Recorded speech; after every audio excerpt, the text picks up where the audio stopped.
Let me go ahead and call the meeting to order, April 19th, ahead of myself, 2021 Victoria Parks Commission.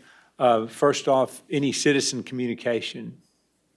And I'm guessing not, since I don't see anyone here. If somebody shows up, since we started right dead on time, if somebody shows up, do we have anybody online?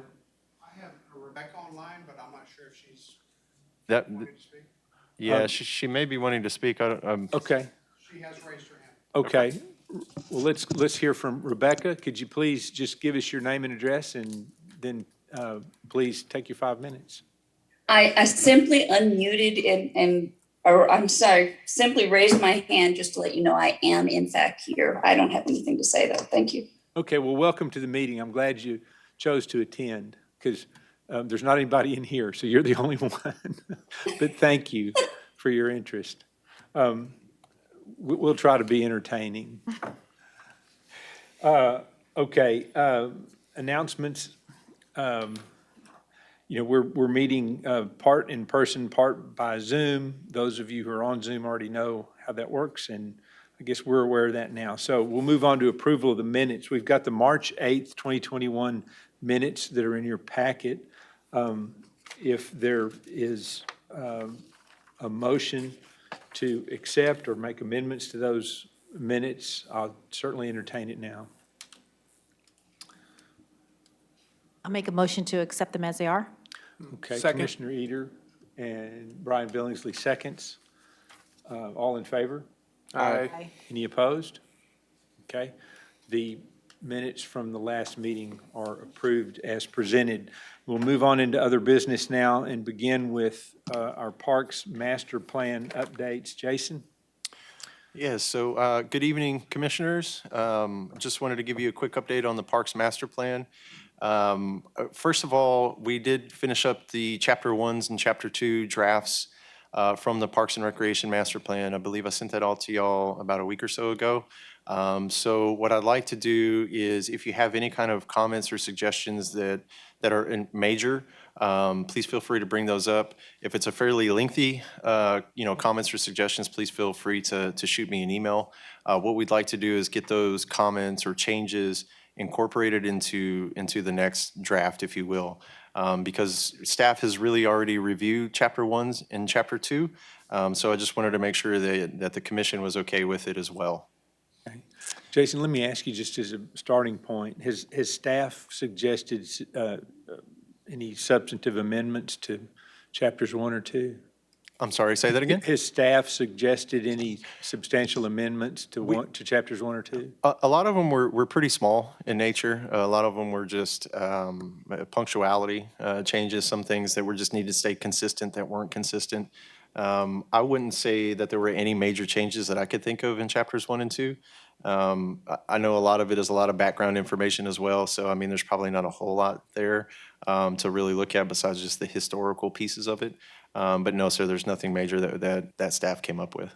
Right, it's basically objective information about the community and stuff. Does anybody, any commissioners have thoughts, suggestions, or things that they would like to comment on about Chapters 1 or 2? I was just impressed with the thoroughness of the reporting, and kudos to y'all for putting that together. I mean, it was very in-depth and detailed and well thought through, so I was impressed. Awesome, thank you. It was a lot of information gathering. Well, it shows that y'all take it seriously, and this isn't an off-the-cuff kind of thing, that there's a lot of, stuff that goes into it. This is y'all's full-time job, and we're just kind of here as advisors to it, so it's good that y'all are spending this much time and effort, and, obviously it's something you care about deeply, so I appreciate that. Thank you, sir, appreciate it. Stephen, you or Ashley, either one have comments or suggestions for Chapters 1 and 2? I don't at this time. Me neither. I had one thing I wanted to just mention, and Yes, it was just and I can follow it up with an email, but like I said, it's objective information about the community and what we have. It's what it looks like. One thing I'd like maybe for them to consider cataloging or including in the there's a section where they talk about the trails and the, I guess, natural features. It's after the trail section, but it talks about natural features and systems. I wondered if that would be a place where they could go and kind of identify some undeveloped areas that we have in the community that might one day be developed as linear parks or trails or something like that. So I'm thinking about waterways or utility easements or things like, other interesting features that are in the community. To me, letting these people with a lot of imagination come look at our community and not take a look at stuff like that and give us some input about what could be, would be a real disservice. I'd really like to see maybe if we could kind of catalog some of those areas. I'm not sure they looked at them. Maybe they can, we could visit about what those might be, but Sure.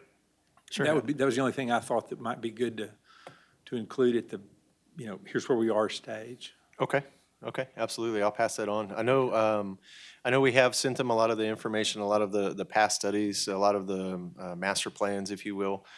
So I know that's something that's probably going to be forthcoming and maybe another chapter, but I'll definitely make sure that that I note this and let them know, see if they can include that in one of those chapters somewhere. Well, if you'd like me to follow up, I can send you an email just for, Okay. Well, just really quickly, Commissioner Keeling, what chapter was that in? Was that 1 or 2? It was in 2, but it was in was 2? kind of toward the end of 2, and I'll tell you where I made my note was on pages 39 and 40, I think, Okay, gotcha. which is talking really like critical. It's the pages right after trail facilities, and it's right before natural features and systems. Okay, So that's where I sort of thought it might fit sort of in between those two things, but. perfect.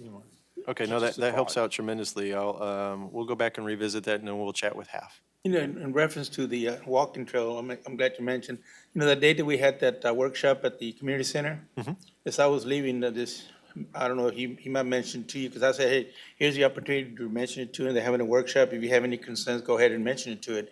He was talking about, he's an avid walker. He walks the trail quite a bit. He said, but there's no place to sit down when you get tired, or no place to just relax. Is there any way that they could put benches? I said, well, here's the opportunity to bring it up to the commissioner or to the director, which this is what the meeting is for. So I don't know did he mention anything to you, that older man that showed up right after I left? That older man showed up and I recall there being some conversation surrounding, some resting sites, if you will. Yeah. But that may have been the individual. the individual, yes. Yes, 'Cause sir. I figured when you say walking trail, it just came into my mind that he did make that conversation, that I expressed to him to go ahead and mention it to you. Sure. Or whoever was in charge, to go ahead and put that in as an idea that, he also mentioned a water fountain, but then again, with the situation that we're in right now, I don't think you can put water fountains out there. Well, I'll make sure that those comments are included in there and just send it over to Half Associates. Yeah, that's great. Is there anything else in regard to chapter 1 or 2? Anything else from the commissioners? Okay. Perfect. Well, and with that, we did have the open house as Commissioner Rivera mentioned, and including the design workshop. So we appreciate all of y'all who were able to attend. Thank y'all for taking the time and being there at those workshops and open houses. We had a fairly decent amount of folks that came to the open house. Unfortunately, it wasn't the best turnout. But nonetheless, we did end up getting about 30 or 40 different surveys in addition to some of our staff. So we're super excited about that. Half and Associates still has one more to come down and have another workshop and open house. So we'll probably look at that more towards the end of summer. That's kind of when they're going to finish conceptualizing some of those plans that we talked about just this past month. In addition to that, there have been some emails flying back and forth about a joint workshop. That's something that we're trying to figure out right now, just kind of hone in on some dates for the City Council / Parks and Rec Commission joint workshop. So that way everybody's kind of on the same page with what's going on, where we're at today. They will have those conceptuals that we started working on during that design workshop, but they won't be they won't be as colorful, I guess, or as pretty as the final one will be. It'll just be kind of rough, if you will, in nature. Just to get an idea of, hey, this is what we talked about during the workshops, make sure everybody's on the same page and continue to move forward. So, so we're still working on that. So just kind of keep an eye out in your emails for those dates. So, They won't shrub it up until the later. yeah, we won't shrub it up. But I keep saying, I That said, was my favorite expression from the. I was really amazed at how good he is at what he does, right? I mean, that's why we hired him, but I was watching the TV screen more than I was paying attention to him. I was like, he's the Bob Ross of like conceptual design. So, His brain was just going. I'm telling That was you. great. But that's kind of where we're at with the Parks Master Plan. Again, the next steps are to have that joint workshop, get everybody on the same page, and then still move forward with some of the background information, the chapters, and then really finalizing it with one more workshop / open house with the commission. So the additional chapters will be coming. Yes, sir. In the next, month or two, I guess, maybe, or? Yeah, the last time I spoke with Christian, we have a biweekly meeting with him. So last Thursday when we spoke, he said that they were wrapping up chapter 3. And so I could see those starting to come out within the next week or two. Okay, all Yeah. right, So we'll send those off though to y'all to review. great. And forgive me, because since I've only been on the commission for like 2 months now, y'all might have covered this before I came on board, but how much of the city's input on budget goes into it before they actually do the conceptualization? As far as like how much, the city is gonna be allotting for this over the next 10 years, do they take budget into concern on that? Or is it kind of like what we talked about in the design meetings, like, oh, this is just your dream park, we're gonna put everything out there? A combination of both, but it's really more of just the dream, I guess. Okay. Because really what we want to get is the dream of what the community wants and then try to budget around that or see when we can phase some of those things in. Okay. So, yeah. Does that answer? The plan of how to get there is. It does. Is It- the plan, right. It does. I'm just thinking, if they come back with this huge, billion-dollar park investment, Right. and then we're like, that's great, but in all reality, our budget is, 20 million over here. Are they gonna have to kind of redo the whole thing, or do they have some idea of where we're at? Well, yeah, I mean, a lot of that information too that we gave them was budgetary information. So here's our budget for the last 3+ years. This is what we have in our capital. Here's what we have typically expended. I mean, those kinds of things. So they have an idea of what our historical budgets are, if you will, and kind of what we've been putting in for capital items. So I think that's part of the reason too why we have you as a commission kind of overlooking all of that, because we don't want to present obviously a $8 billion budget, right, for Riverside Park. I mean, that's never going to fly. But we want to be realistic, and so we want to be able to say, okay, hey, this is obtainable, within a 10-year time period. I think we want to be able to kind of challenge, I think it is important to have for them to have some sense of reality in the plan. And I know they're going to do that. And I know they're going to tell us, I think, this is probably what the cost is going to be if Yes, you sir. want to go to this level or that level.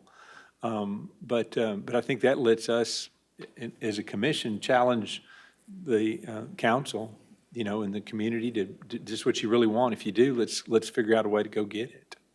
You're correct, sir. They will have construction costs or costs associated with those improvements in there. So we will have an idea of what it would cost. Great. Thank you. Yes, sir. Any more on that, Jason, or No, sir, I'm sorry. That's it, unless y'all have any other questions for me.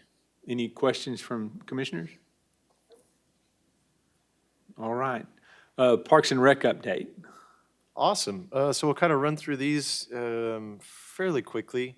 Just wanted to give you a quick update on some of the projects that we have going on. Our duck pond, we're still waiting. That's the TPWD grant, so we should know sometime next month. Don't have a date. All I can say is sometime in May. TPWD will let us know. We are working with our consultants about a potential phase 2 on the duck pond, which would basically make one large loop all the way around the duck pond. But that's going to be a further down the road project. Soccer fields are looking pretty good. We actually have gone in there with some herbicide and fertilizer and done some things to it. Bermuda grass is taking in pretty well. Surprisingly, from the freeze, it's doing really well. We have Fielder's Choice should be down within the next 3 to 4 weeks, taking care of some of the items that we still needed them to take care of. So I would say by the end of May, beginning of June, we should all be wrapped up with that entire project. I wanted to put this on here, the golf course. The city had changed the way that they're looking at capital improvement projects. And what we did was, this past year, was we ended up putting some money in the CIP for greens renovations over at the golf course. That's all 18 greens to be completely renovated. The CIP process has changed. It now goes through a committee and they kind of vote on it and look at it and start making recommendations to council that way. I'm bringing this up because we had a meeting not too long ago where this CIP project was slated for, I believe it was 2023. So we're looking at potential greens renovations here in the next couple of years at the golf course. Of course, that's a very living, breathing document, so things can change, right? It can get pushed back, it can get pushed up. But I wanted to give you all a heads up on that. So Jason, I know the city manager's got a more formalized CIP process, I think, than we've maybe used in the past. Have those kind of things for the parks been CIP projects? Is that how they've typically handled them in the past too? historically, I don't believe so. I believe a CIP was handled mainly for your larger projects like your utilities and your roads. I mean, those, $1 million projects, multi-million-dollar projects. And the CIP hadn't necessarily included things like facilities or even park improvements. And so that is a change, yes, sir, that has been made. So now parks are being included into that, facilities are being included into that CIP process. Well, that's good to know. How does that change our approach to looking at that? How does it change the department's approach to looking at those kind of things? That instead of having to do that stuff out of your pocket. Right. So what's going to be great is that the Parks and Recreation Master Plan will be finished in October, and we'll actually have like a 10-year master plan. Yeah. Right. And so we'll be able to figure out, hey, where are these, big CIP projects at? So you'll be able to use the plan to access the Yes, sir. CIP program and put projects on to say, okay, well, this is our target for getting, this or that done. Yes, sir. Okay. Yes, sir. That's great. Yes, sir. I Yes, mean, I sir. think that There could is a be- method to that- the that's a- madness, right? Huh? There's a method to the madness. Well, I'm just really glad you brought that up. I mean, that's amazing difference in the way we've done things in the past. Yes, sir. And I think it'll help us get where we want to go.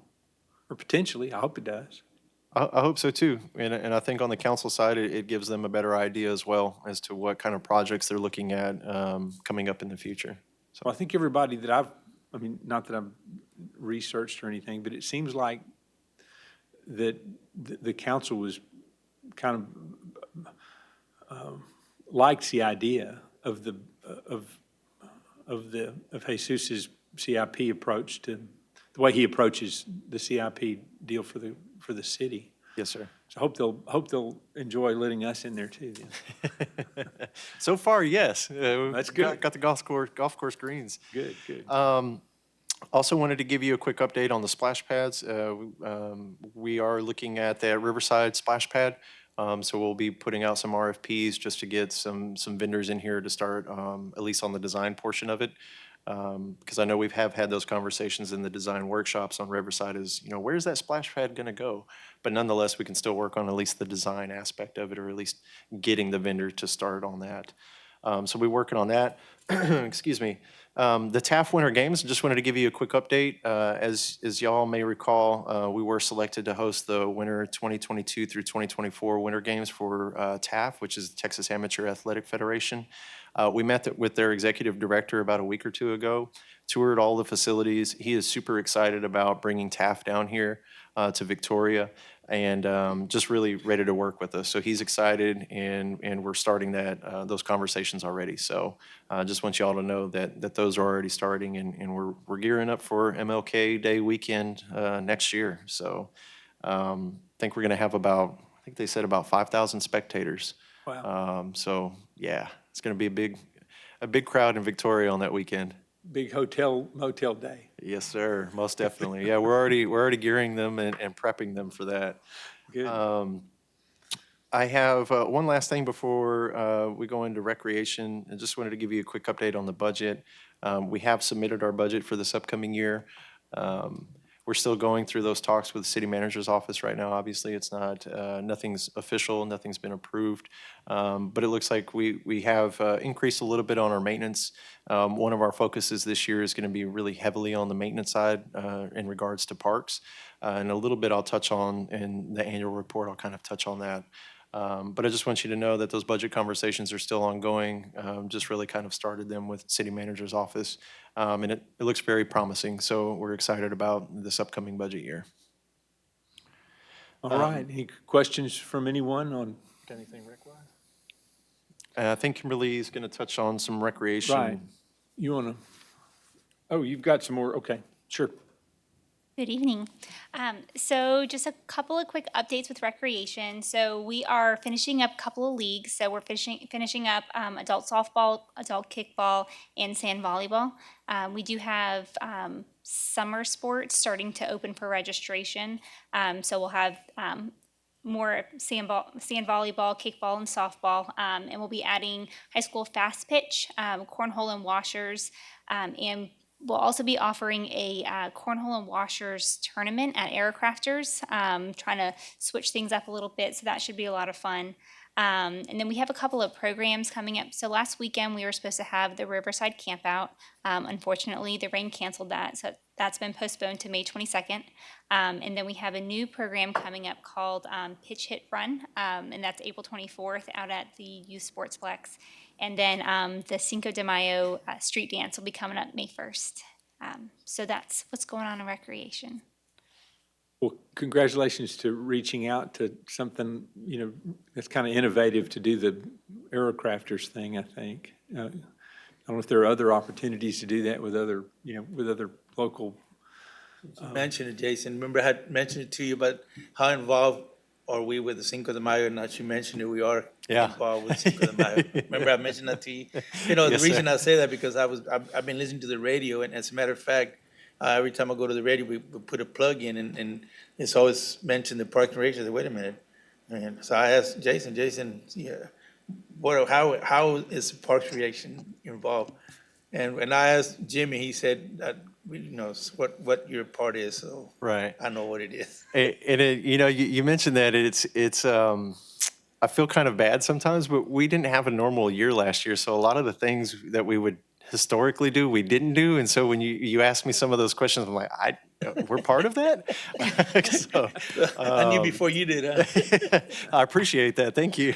But I'm glad we are getting involved. I mean, it's a new event. As a matter of fact, you listen to me on the radio. I'm gonna bring it up tomorrow on the radio because they mentioned it this morning about when we first started. Well, I have the original T-shirt and the original cup when we first opened up the Cinco de Mayo program, but it was not called Cinco de Mayo. It was called Sabor de Mexico back in 1988. Okay. Okay. All right. Some history there. I like it. Good. So Did you have anything else? You good? is there anything else for under Parks and Rec? I would just really quickly. I'm just going to throw this plug in here for the golf course. They've done really well. I know a lot of y'all have mentioned that to me as well, just off to the side. One of the things that we were having an issue with was the fact that we didn't have enough golf carts. So what we did was we took an amendment to City Council asking them for an additional 20 golf carts to add to our fleet. And in essence, we're going from 50 to 70. So they had approved that, and we're hopefully we'll be able to have those delivered sometime in August, September timeframe. It's a little ways out, but nonetheless, all the numbers come out as it'll be positive for the golf course. Our membership base could potentially increase as well. With all that being said, the golf course has been on an outstanding roll. And so over this past month, we actually, our revenues were about $105,000 this year, or just this past month. And so we're looking at hopefully hitting that $100,000 mark every month until about the September timeframe. That's great. Yes, sir. So I just wanted to let y'all know about the golf course. Another and- thing that came to my mind too. Yes, sir. How far are we with the, remember we talked about several meetings ago concerning the hunting at the Riverside Park? How? Yes, have sir. we met with those individuals to determine Yes, the sir. logistics? Yes, great question. So we actually met with the committee last week, and some of that committee involves the Texas Youth Hunting Program administrators. And so we had some pretty lengthy discussions about, logistics, what that all looks like, the agenda for the day. I can tell you it's still really high level right now. We haven't really gotten too much into the weeds yet, but that's a lot of the conversation is what kind of, equipment are we going to use? What does the day look like? It's actually an entire program that they have, and it's all geared around safety, kind of the outdoors aspect. Hunting, to be quite honest with you, is a very small portion of that entire program. In totality, there's probably about 9 hours that they hunt throughout that 3-day program, as opposed to, the 15-plus hours that they have with nature-based education activities. So yes, sir, we have had conversations. We've brought a lot of people to the table. It's just still ongoing, and it's still high level at this point. Very good. Anything else from commissioners?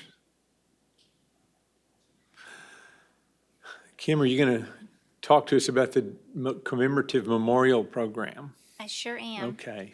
All right. So since I started, and so Brian, I started back in November, so I'm still pretty new as well. So since I started, we've had several people reach out to our department about is there a donation program that they can do for a bench or some way to commemorate a loved one or some kind of memory, something like that. So we've been looking into different programs that we can do. So I wanted to bring this to you all to kind of get some feedback, see if this is something that you guys think we should continue to explore. So we're looking at 4 different options. So a commemorative program would be for anything that you want to be remembered for. It can be for a loved one. It can be for your wedding date. It can be for a group of people celebrating something. So we're looking at having different options. We're looking at 4 different options to allow different needs. Not everyone has an income that you can have a $1,500 bench put into a park. So we're looking at having an engraved bench, and then we're looking at having a plaque option as well that you can install. You can just purchase a plaque for $150 to install into a bench, or plant a tree in honor of someone or your memory. So I wanted to come here, ask for your guys' feedback, see if this is something that you all also see a need for, and just hear your thoughts.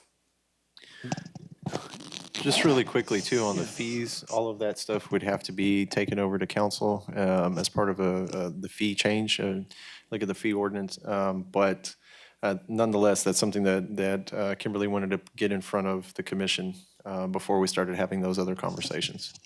Is there any kind of program at all now for memorials? So I know there was, I see you shaking your head no, but I know that there was at the children's park. Like I see the stones there all the time but you can tell some of them like fallen off the little, wall. Some of them are broken in half, and those sort of things. So I think it's a great idea for people to be able to commemorate loved ones, especially if they spent time at the park and that sort of thing. And again, it's giving back directly to the park. I don't know how that fee would, how much covers the plaque or the bench, and then how much would actually go back into the park's, budget, or does that go to the city and then it's divvied down? I'd be interested to know how that works, but I personally think it's a great way to be able to give back and, remember those people. And I mean, I see them all the time at the children's park, and it's interesting. You see some names that you recognize, and I like it. Are those like pavers? Is that what that? So some of them are pavers, just like smaller bricks, and I think there was like a fountain or some type of landscaping thing at the front that used to have them around there, and you can tell that most of them have fallen off now. And then there's some bigger like granite chunks. It's been there for a long time, you can tell. So I don't know the history behind that or how that was originally, if those are all the people that raised money for the park or how that works. But there's a lot of them.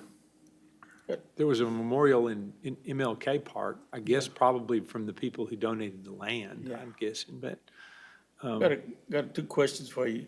Number one, when you said, it's gonna open to the public, if I wanna put a plaque, do you have a designated plaque, or can I just pick my own and just, here, this is a plaque that I wanna put? Because a lot of things, we need to have a standardized, Yeah. because you don't want, a small plaque, a big plaque, and, all kinds of, memorials.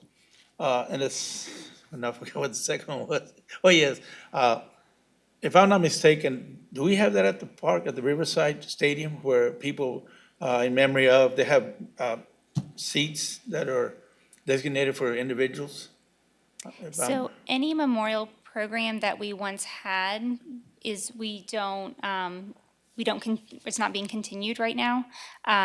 So I'm gonna look into that pavers one that you were talking about by the children's park. I'm not sure about Riverside Stadium. I can look into that as well. But we would definitely have a consistent program. So there'd be a form, there'd be, this is what the plaques could look like, it'd be a maximum of, 30 characters per line or something along those lines. So it would be standardized and consistent. So we have, so our parks look unified. It's probably good to kind of look back and see because you know that we've probably had those type of things in the past at one time or another for various things, but. To me, I think it's a great idea to have something No, I think so, in memory too. of, and especially if you're a resident of Victoria, Well, if you've got people asking for Yeah. that, then I think that's a great indication that, that we need to think about something like that. And I think going into the new sorry, go ahead. Oh, I'm sorry. No, you go ahead. I was going to say, going into the new master plan, if there's going to be a bunch of revitalization and things like that in the park, it gives people an opportunity to sponsor things as well, with endowments and certain things, in remembrances of it. I think if you can publicize that along with the master plan. I know I was part of when the Whitty did their huge renovation in San Antonio, and they had a big stone wall that they put in front, and basically however much people donated, you got a little bit bigger text, and that might be something if there's a sign, going into the front of Riverside Park, because I don't know how much real signage we have right now when you enter the park or along the walking trail, something to have to memorialize those people that helped make it possible. And not just on the individual level, but that could be a great way to fundraise going forward to some of the organizations around town that have these endowments that, are looking to provide a legacy going forward, to have something that's for all of the community to enjoy, so. If I'm not mistaken, I think Commissioner Oliveras brought it up as he was approached by several veteran organizations to put a memorial up there he said by the park, by the Riverside Park Stadium. And this is something that now they can pursue it, if this is what, our plan is to do. That's great. Well, I think the sense, Ashley, did you have something you were going to say? Yes, sir. I was going to say that I have one of the bricks in the park from when I was in third grade. So that would be roughly 30 years ago. So I'm sure it's just 25 we did years that. ago. I'm sure it's just 20 years ago, Ashley. 30 years ago. But I think they were $20. It was a great thing that VISD did. They partnered up with the parks, and it was to help fund the children's the children's park. And mine is still there. So it's kind of neat. Like you put, you have your imprint on your park or your playground, and the children loved it. It was something that I think everyone wanted a brick in the park. So it really is a neat, and I love it. I still go visit mine. Yeah, make the kids pay for their own part. That's right. And they will too, to have their name in it. Hey, Justin here. This is Justin Urbano. Hey, Justin. I would just really like the idea, and I thought I heard her say something about a bench, which I like also, because that's one reason my grandma sometimes can't go walking with us, because she says there's no benches along the way if she would need to take a rest. So I like that idea also. Well, good. It seems like the sense of the commission Kimberly, this is something that we probably ought to try to pursue and see what we can do with it. It sounds like there's a demand for it, and it seems like the commission seems excited about it, so, Help us get some Great benches idea. in some of these areas too. okay, great. Okay, Parks and Rec annual report. All right. Let me get up here real quick.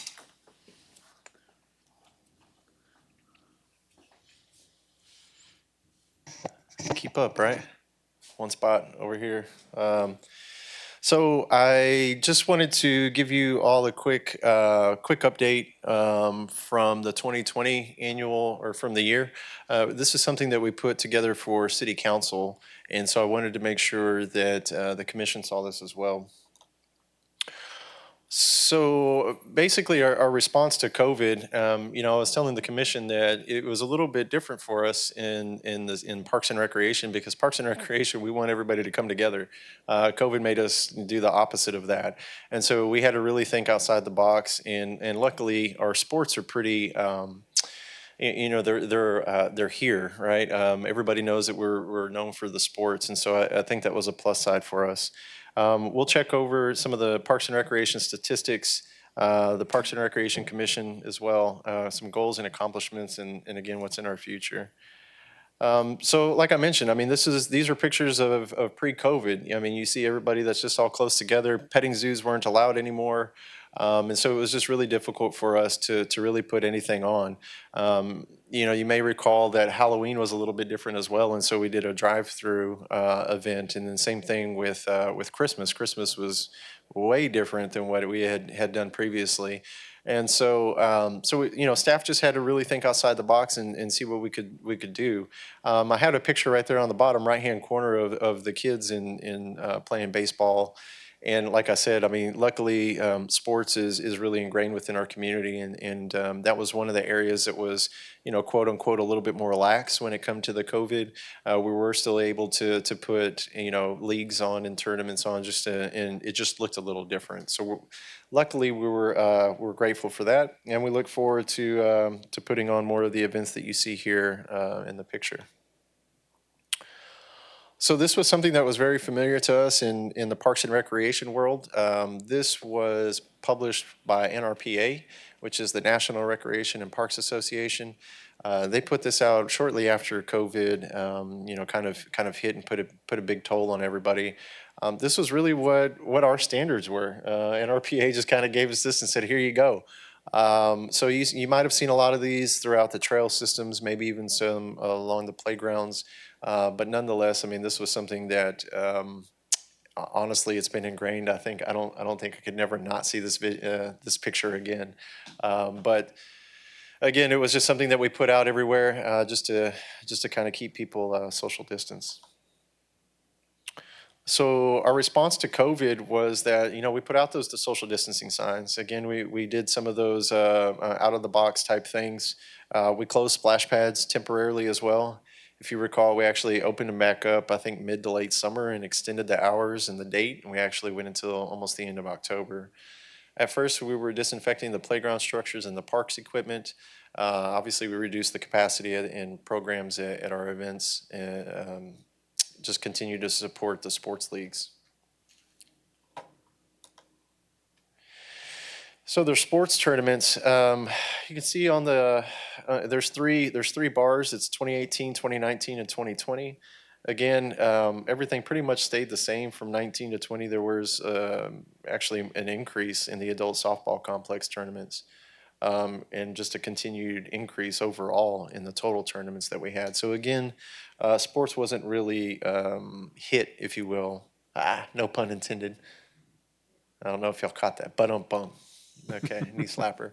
All right. So what do we do at the golf course? Well, we increased our sanitation of the golf carts and the equipment. All the carts were used individually for each round of golf.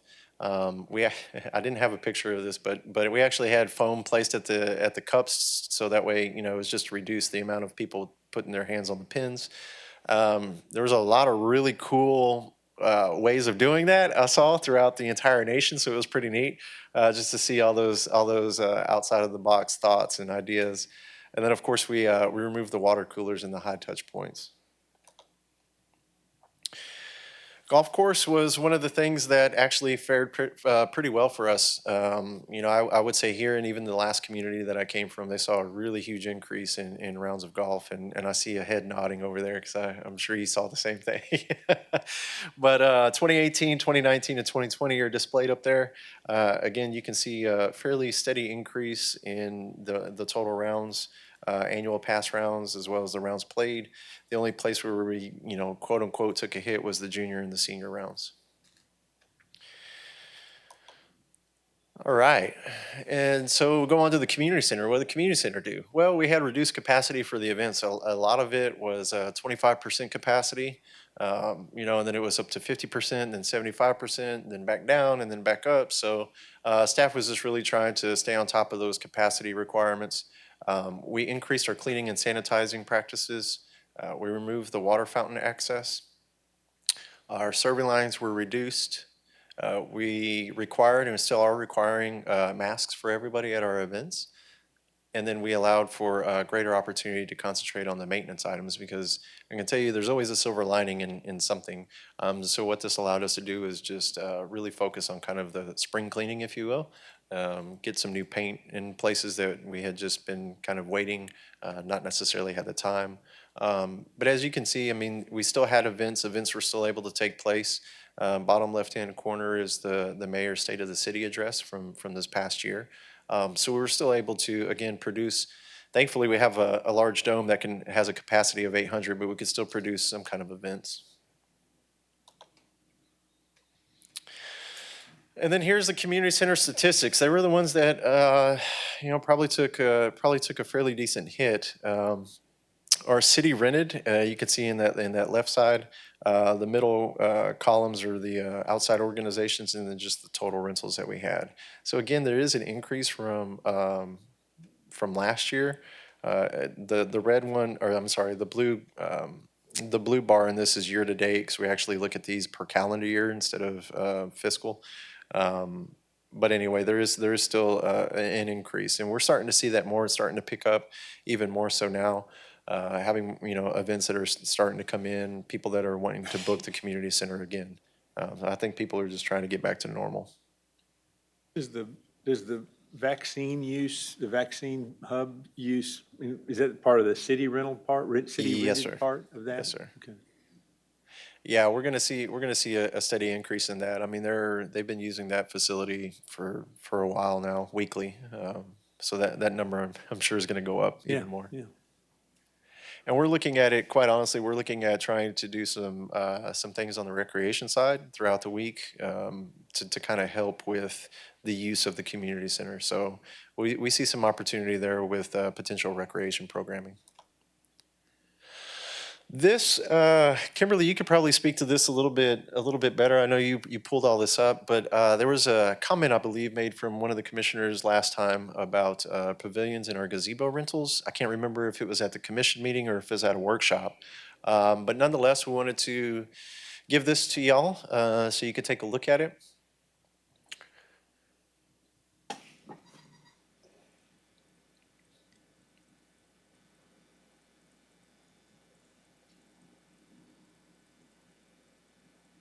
We have some hard copies here too. If y'all would like, Kimberly can pass those out, so it may be a little bit easier on the eyes. Your numbers are tracking really well for the first quarter. I mean, for your year-to-dates are tracking really well. Yeah, I mean. yeah, you're not too gonna- bad. Yeah.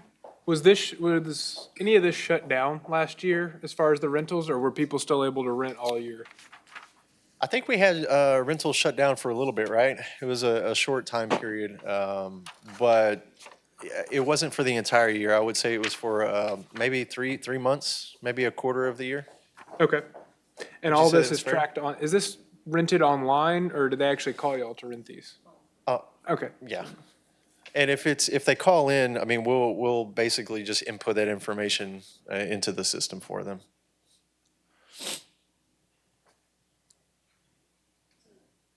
The year-to-date is just the first 3 months, right? Yep. Because you're on a calendar, okay. Yeah, one of the questions that I had for Kimberly was, how many hours do we typically rent one of these? I mean, is it 2 hours? Is it 3 hours? Is it 4 hours? And I guess my point was, do we need to look at doing just a half a day rental, or do we need to just, maybe a half day rental and a full day rental versus an hourly rental rate? I don't know. It was just a question. But those are the kind of the questions that we, tend to ask ourselves internally, and just kind of, kick that around, if you will. How often are these places booked up and people are calling? Because that's something in my mind would tell us that we would need to add to the park. If, for example, Grover's Bend is booked up every Saturday and Sunday all day long, and you got 10 people calling, oh, sorry, it's too late. And then I would say, well, could that bring more revenue into the park by adding, doubling the capacity? Is it something where these are, I mean, like I said, in the first quarter, we've already got 215 rentals, and it looks like there's obviously some, like the Children's Park Pavilion and Ethel Lee Tracy, and that Hopkins Park that get utilized pretty regularly, it looks like, so.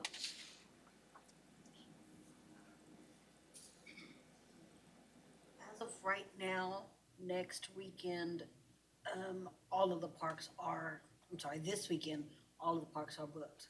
Okay. And do you still get people that are calling last minute and looking for it? Yes. Is that a pretty regular occurrence, so? Yes, it is, but we do have different parks in the park that you can use first come, first serve. Okay. Right, so that's a good point. This is just the reservable areas, not necessarily all of the areas that that people can go to. Right. Okay. And are they, and they're fully booked like this quite often, or is that the norm, or It just it depends. depends? I'm sure, I mean, it's obviously seasonal, the weather and everything else, but, Yes, sir. okay. And unfortunately, I couldn't tell you what norm is right now. No, and part of the thing is, so we use Community Pass now, and that's a relatively new software system. So we don't have that data stored in there from previous years to really be able to compare. That's something we're tracking now, though? Good. I was going to say, when I've booked birthday parties there before at the pavilions, I've had to do it 3 or 4 months in advance if I want to get the place that I want on a Saturday. I could definitely see that, especially with some of the weekends. I know, for instance, Easter weekend was, I mean, every park, every facility was booked that entire weekend. Yeah, that'd be some interesting data if there was a way to track it. How often people are calling to reserve, obviously the premium spots with the barbecue grills and the Right. shade and that sort of thing. Because again, lending to that master plan, it would say this is obviously something that the community is looking for and asking for. Right. So. Yeah, we can definitely see if we can figure out a way to track that. Maybe it's just old school tally marks on an Excel sheet or something. I don't know, but yeah, we'll figure something out. I like that. I like that thought, though. It's certainly the last year and the partial year, this year, just, looking at it, seemed to correlate. I mean, and I'm assuming you can probably, those things that are popular now have been popular for a while, is what I'm guessing. Right. And, yeah, that's a great idea, Brian. That's Well, and again, it was shut down for a portion of the year for rentals. Right. So, I would say over the next, probably 2022, 2023, we'd probably have a better idea of just historical data of a more normal years, if you will, to compare to. Okay, any other questions on this slide? I wanted to at least bring this up so that way y'all had it. Again, I know somebody mentioned it last time. Is there any other data that you would like to see besides what you mentioned, Commissioner Billingsley?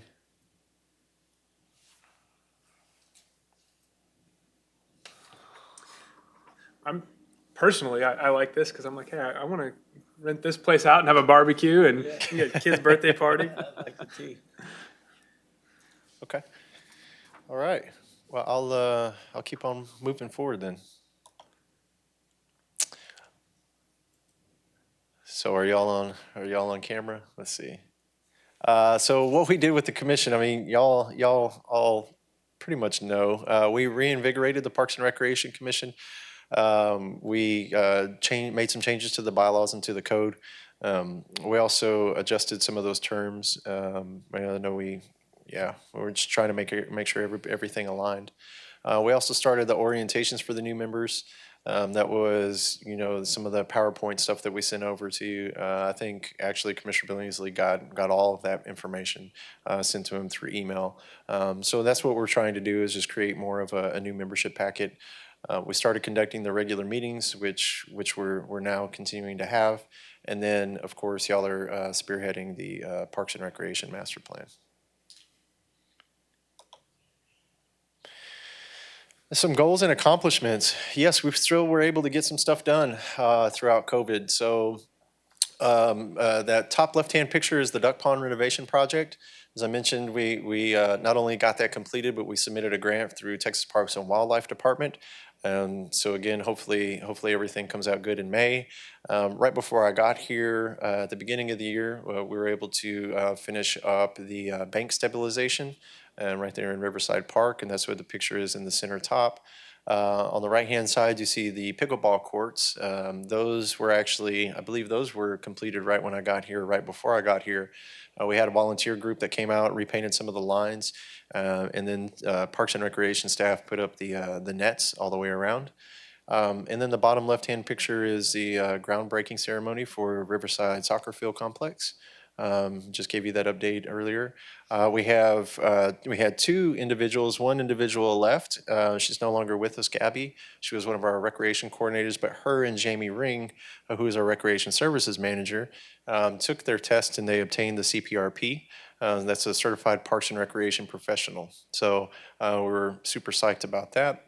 And then, I don't know if y'all know him or not, but the individual in the middle is Brian Willard. He's our golf course superintendent. And he actually won the Golf Course Superintendent Award for the year. So he's the Superintendent of the Year through his region. So yeah, he actually has won that twice. I think the last time he won it was 2010, if I'm not mistaken, in the San Antonio area. So yeah, so it was great. We were still, again, able to accomplish some good stuff and continue moving Victoria forward. So what's in our future? A lot of this, again, we've already chatted about. So we have TAF coming up. We have our master plan. We have our splash pad in Riverside Park that we just mentioned. Of course, our Texas Youth Hunting Program that we mentioned as well. Two things that I didn't mention, though, were one of them being the pop-up park. That's a recreation component. So we're looking at bringing a pop-up park to parks throughout the park system, and creating pop-up fun, if you will. So that trailer has just a wide range of recreational things like washers, cornhole, I mean, all sorts of stuff.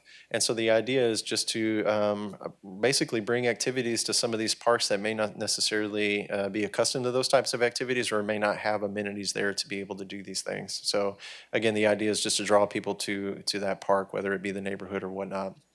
And then the bottom picture is just a picture of our beautiful playscape that we have in Riverside.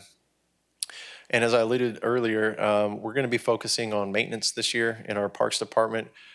We've had primarily our focus have been, turf management.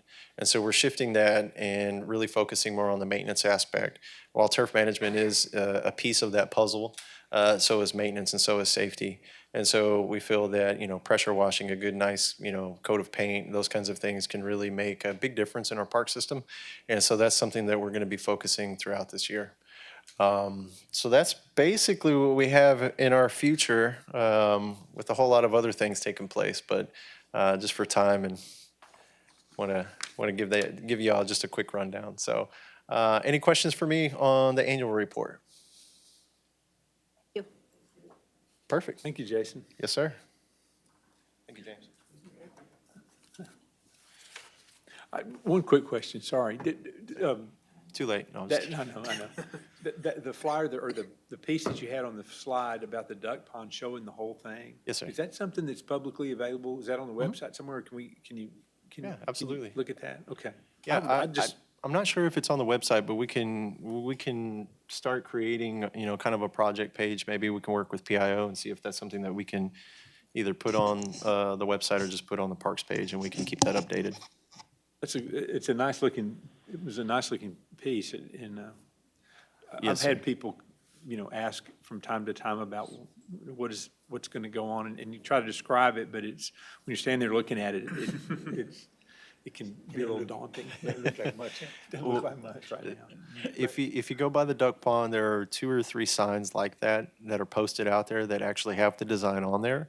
And then if you go by Riverside Soccer Field Complex, while there's not a design up there, it just states that Riverside Complex is coming soon. So at least people have an idea of what's taking place. Okay, good. Yes, sir. Good. But yeah, we'll definitely look into adding, maybe some of those images to the website. Okay, great.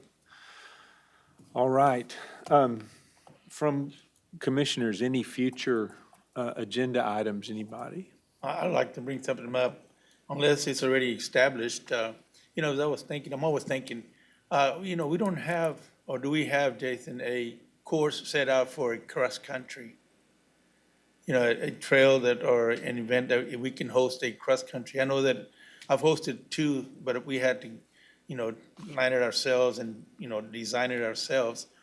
It's something that maybe we could work on instead of the master plan or some type of cross-country, because I know that as a cross-country coach, I've gone to many of cross-countries, and I happened to host one because, they asked me to, but we had to design it ourselves. Maybe it's something that we can put in the future, is to maybe have a designed cross-country course. Okay. That's something that I can definitely bring up to the to HAF associates to see if we can get that included.